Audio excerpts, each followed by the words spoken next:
ओम शांति। आज दिनांक 19 नवंबर 2022 बाबा ने महावाक्य में हम बच्चों को जो शिक्षाएं दी उनका मनन करेंगे। बाबा बोले, मीठे बच्चे, पतित पावन बाप आए हैं पावन बनाकर पावन दुनिया का वर्षा देने। पावन बनने वालों को ही सद्गति प्राप्त होगी। पतित पावन बाप आए हैं पावन बनाकर पावन दुनिया का वर्षा देने। पावन बनने वालों को ही सद्गति प्राप्त होगी। अर्थात पतित पावन सब सीताओं का राम, स्वयं भगवान निराकार इस धरा पर अवतरित होते हैं। सबको गति सद्गति का वर्षा प्रदान करते। तो बाबा कहते सद्गति प्राप्त उनको होगी जो पावन बनेंगे, पवित्र बनेंगे। पवित्र बनकर पवित्र दुनिया का मालिक बनने का पुरुषार्थ करेंगे। तो बाबा एक ही है जो पतितों का पावन है, पतितों को पावन बनाने आता है। बाबा कहते मनुष्य तो कुछ भी नहीं समझते। नदियों को पतित पावनी कहते हैं, सागर के पानी को पावन कहते हैं, पर वे ये नहीं जानते कि पानी से आत्मा पावन बन ना सके। ज्ञान सागर बाप ही आकर ब्रह्मा मुख द्वारा ज्ञान सुनाकर सर्व को पावन बनाते और पावन दुनिया का मालिक बनाते। तो बाबा कहते हैं एक बाप को याद करो। जितना योग में रहेंगे, जितना ज्ञान को धारण करेंगे, उतना पावन बनते जाएंगे और सद्गति प्राप्त होती जाएगी। इसीलिए बाबा कहते परम पिता परमात्मा को पतित पावन कहा जाता है। वही ज्ञान का सागर परम पिता पतित पावन है। परम पिता परमात्मा ब्रह्मा मुख कमल द्वारा ब्राह्मण मुख वंशावली रचते हैं। उन्हों को ब्रह्मा मुख से ज्ञान मिल रहा है, जिससे बाबा कहते सद्गति को पाते हैं। अब पानी के सागर से पावन बनते हैं, वह ज्ञान सागर से। पानी से मनुष्य को पावन बना ना सकें। तो यह पहली बाबा कहते सबसे पूछो, इसको पूछने से ही पावन दुनिया का मालिक बन सकते हैं। प्रश्न किया बाबा ने, भोगी जीवन योगी जीवन में परिवर्तन होने का मुख्य आधार क्या है? भोगी जीवन योगी जीवन में परिवर्तन होने का मुख्य आधार क्या है? उत्तर में बाबा कहते निश्चय। निश्चय, जब तक निश्चय नहीं कि हमको पढ़ाने वाला स्वयं बेहद का बाप है, तब तक ना योग लगेगा, ना पढ़ाई ही पढ़ सकेंगे। भोगी के भोगी रह जाएंगे। कई बच्चे क्लास में आते हैं लेकिन पढ़ाने वाले में निश्चय नहीं है। समझते हैं हाँ कोई शक्ति है, लेकिन निराकार शिव बाबा पढ़ाते हैं। यह कैसे हो सकता है? यह तो नई बात है। ऐसे पत्थर बुद्धि बच्चे परिवर्तन नहीं हो सकते। अर्थात बाबा सदा हम बच्चों से कहते और सत्संगों में जाते हैं तो एक कान से सुनकर दूसरे कान से निकाल देते हैं। वहाँ धारणा करने की कोई बात नहीं। स्कूलों में भी टीचर पढ़ाते हैं तो बैरिस्टर होगा तो बैरिस्टर की पढ़ाई पढ़ेगा, वहाँ फल प्राप्ति होती है। जीवन निकालने के लिए एक जन्म के लिए आपको बैरिस्टरी प्राप्त। पर यहाँ बाबा कहते जो भी बच्चे आते हैं यहाँ तो बाप ज्ञान अमृत पिलाते हैं और वर्षा भी देते हैं। कहते हैं पवित्र बनो तो पवित्र दुनिया का मालिक बनेंगे। कितना फर्क है हद के बाप में और बेहद के बाप में। हद का बाप ले जाते हैं रात में और बेहद के बाप पतित पावन आकर ले जाते हैं दिन में। कहते भी हैं सर्व का सद्गति दाता एक है जो आकर सबकी सद्गति करते। बाबा कहते फिर दुर्गति किसने की यह नहीं जानते। बाप समझाते हैं कि अब आसुरी मत को छोड़ ईश्वरीय मत पर चलो। इसीलिए बाबा कहते जहाँ पवित्रता है वहाँ अपवित्रता रह न सके और जहाँ अपवित्रता है वहाँ पवित्रता रह न सके। तो जो भी बच्चे आते हैं जो निश्चय हो जाते हैं, निश्चय बुद्धि बनकर एक बाप को याद करते हैं, एक बाप के ज्ञान को धारण करते हैं, बाबा कहते हैं उनका ही योग लगता है। बाकी जो आशुरी मत पर चलते, पढ़ाई पर ध्यान नहीं देते, वे भोगी के भोगी रह जाते हैं। क्योंकि कोई भी बाबा कहते बिना पुरुषार्थ के, बिना पवित्र बने, बिना पावन बने सद्गति को पा ना सके, अपने जीवन को परिवर्तन कर न सके। बाप सेकेंड में जीवन मुक्ति देने वाला बैठा है। बाबा को पहचाना, निश्चय हुआ, बस जीवन मुक्ति पाने का पुरुषार्थ चल पड़ा। जन्म तो बाबा कहते जन्म तो लिया ना, बाप से पूरा वर्षा लेना है, फिर विकार की मांग कर नहीं सकते। बाप कहते हैं भ्रष्टाचारी को वर्षा मिल ना सके।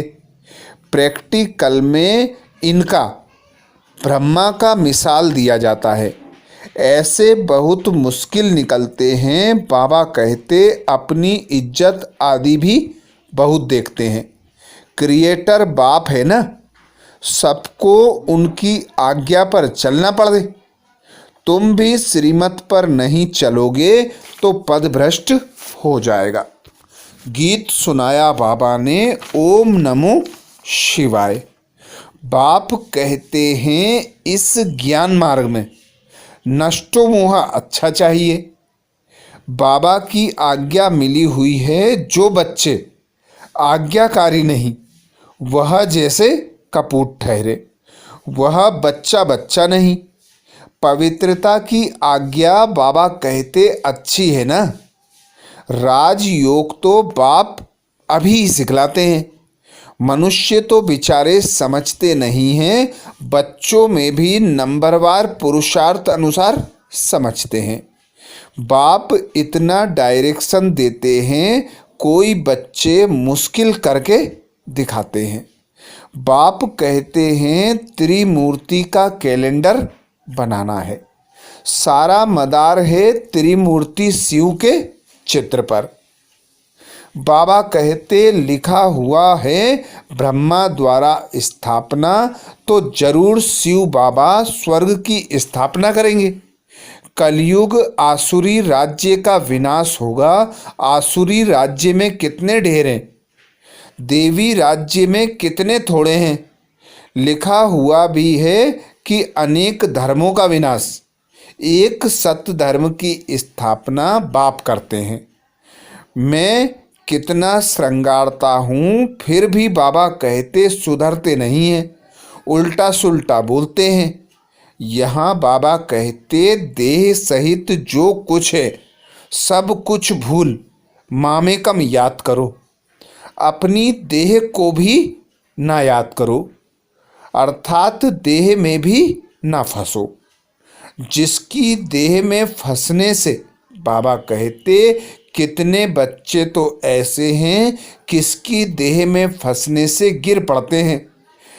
जैसे मम्मा की देह से जिन बच्चों को प्यार था, मम्मा के जाने के बाद कितने मर गए, क्योंकि नाम रूप में फंसे हुए थे। बाप कितना कहते हैं कि देह अभिमानी मत बनो, माँ में कम याद करो। तुम इस ब्रह्मा के शरीर द्वारा शिव बाबा से वर्षा पाते हो। तो बाबा कहते तुम इस ब्रह्मा के शरीर को भी याद नहीं करो। शरीर को याद करने से पूरा ज्ञान उठा नहीं सकते। देही अभिमानी बनने में बहुत मेहनत है। बाप की याद में रहना है, यह है बहुत डिफ़िकल्ट। बाबा कहते ज्ञान तो बहुत अच्छा सुनाते हैं, पर योग में मुश्किल रहते हैं। जितना रुस्तम उतना माया के तूफान आएंगे। किसी न किसी में के नाम रूप में धोखा खा लेते हैं। बाबा कहते इसमें बड़ी खबरदारी रखनी है। योग में ही बड़ी मेहनत है। नॉलेज तो सहज है, योग में ही बाबा कहते घड़ी घड़ी भूल जाते हैं। इसलिए बाप कहते हैं विकर्माजीत कैसे बनेंगे। योग में रहो तो पाप भी नहीं होते और विकर्म भी विनाश होते हैं। तो जो बच्चे जितना एक बाप को याद करते, एक बाप को फॉलो करते, उतना पावन बनकर पावन दुनिया के मालिक बनते।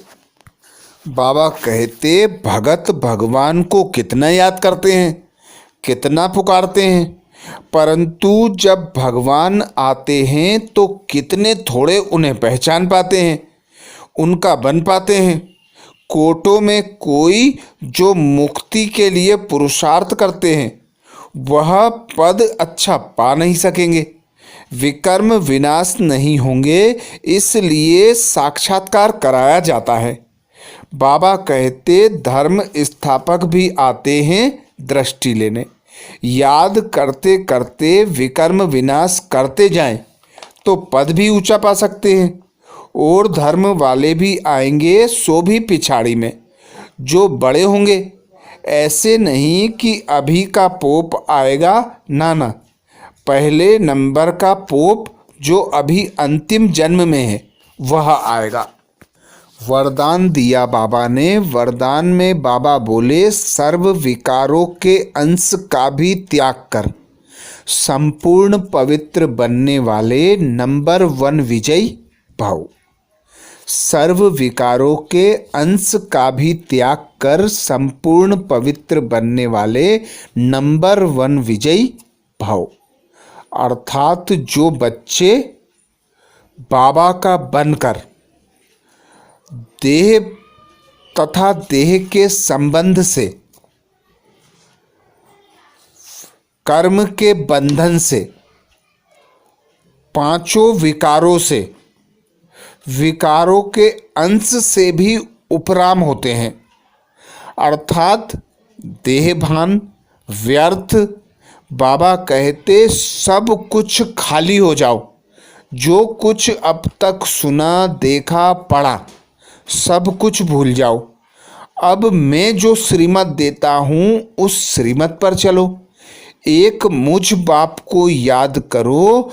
एक मुझ बाप से ही सर्व संबंधों की अनुभूति करो। तो जो बच्चे पुराने जीवन से पूरा पूरा मरकर एक बाप पर बलि चढ़ते हैं, संपूर्ण पवित्र बनते हैं, वे बच्चे ही बाबा कहते नंबर 1 विजयी बनते हैं। जिस प्रकार कोरा कागज होता है, साफ स्वच्छ होता है, उस पर कुछ लिख दिया जाए फिर भल रबड़ से मिटा दो तो धब्बा हो जाता है। तो ऐसे धब्बे से भी न्यारे संकल्प, बोल, कर्म, रहन सहन, चाल चलन, सब में पवित्रता, मनसा वाचा कर्मणा की पवित्रता। इसलिए बाबा कहते कि ब्रह्मा बाप समान पवित्र बनो। ब्रह्मचारी पवित्रता को नहीं कहते, ब्रह्मचारी बनना होता है संपूर्ण पवित्रता।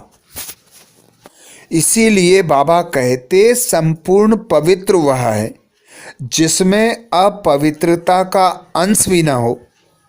पवित्रता ही ब्राह्मण जीवन की पर्सनैलिटी है। यह पर्सनैलिटी ही सेवा में सहज सफलता दिलाती है। लेकिन यदि एक भी विकार का अंश है तो दूसरे साथी भी उसके साथ जरूर होंगे। जैसे पवित्रता के साथ सुख शांति है, ऐसे अपवित्रता के साथ पांचों विकारों का गहरा संबंध है। इसलिए एक भी विकार का अंश न रहे तब नंबर 1 विजयी बन सकेंगे। अर्थात बाबा संकल्पों में भी, स्वप्न में भी अपवित्रता से मुक्त बनने की श्रीमत देते।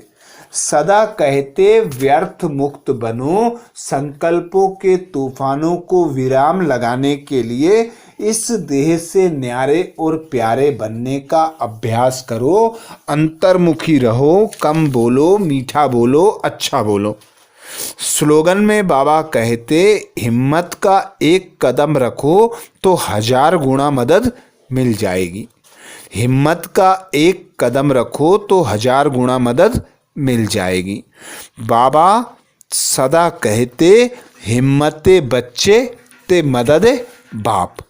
तो बच्चे जब हिम्मत का एक कदम उठाते हैं तो बाबा हजारों कदम के साथ, हजारों भुजाओं के साथ मदद के लिए खड़ा हुआ है।